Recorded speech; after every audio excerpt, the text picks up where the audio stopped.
తిరుపతి జిల్లా పుల్లంపేట మండలం పీవీజీపల్లిలో సర్పంచ్ ఎన్నికలపై కొత్త వివాదం తెరపైకి వచ్చింది. 2021 సర్పంచ్ ఎన్నికల సమయంలో పీవీజీపల్లి సర్పంచ్ చంద్రకళ పోలూరు నామినేషన్ పత్రాలతో పాటు సమర్పించిన అఫిడవిట్లో తప్పుడు సమాచారం ఇచ్చారని అదే గ్రామానికి చెందిన పి జయమ్మ కేంద్ర రాష్ట్ర ఎన్నికల కమిషన్ అధికారులకు ఫిర్యాదు చేశారు.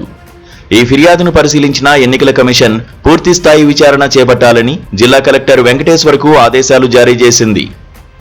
దీంతో కలెక్టర్ జిల్లా పంచాయతీ అధికారిని సుశీలాదేవికి సమగ్ర విచారణ చేసి నివేదిక ఇవ్వాలని సూచించారు.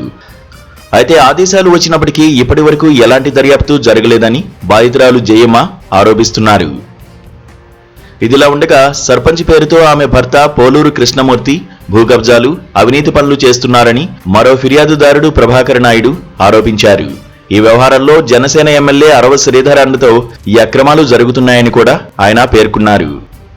ఈ అంశంపై పూర్తి స్థాయి విచారణ జరిపి బాధ్యులపై కఠిన చర్యలు తీసుకోవాలని రాష్ట్ర ముఖ్యమంత్రి నారా చంద్రబాబు నాయుడును ఫిర్యాదుదారులు కోరుతున్నారు.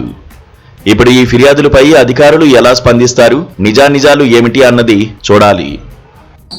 పీవీజీపల్లె పోలూరు చేయమని నేను కాబట్టి ఆమె చంద్రకళ ఆమె 2021లో సర్పంచ్ అయింది. తప్పుడు సమాచారాలతో ఆమె సర్పంచ్ అయింది. మేము 1.5 నెలల కిందట వాళ్ళు తప్పుడు సమాచారాలు ఇచ్చినారని ప్రభుత్వానికి ఫిర్యాదు చేసినాం సార్. వాళ్ళు వచ్చి ఏ సమాచారాలు మమ్మల్ని అడిగింది లేదు, మమ్మల్ని వాళ్ళు చేసింది లేదు సార్. మీరు వచ్చి మాకు న్యాయం చేయండి సార్.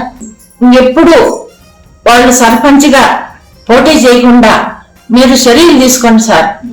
సర్పంచ్ భర్తని సార్ ఇబ్బంది పెడతాడు సార్.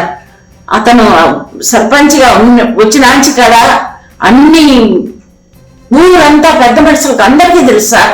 మీరు వచ్చి విసారించుకున్నారంటే మీకే తెలుసు సార్. గుడి స్థలము వాళ్ళ చెల్లికి సబ్జా చేసి ఇట్లా చెట్టేసి కారు పెట్టించినాడు సార్. అది గుడిది సార్.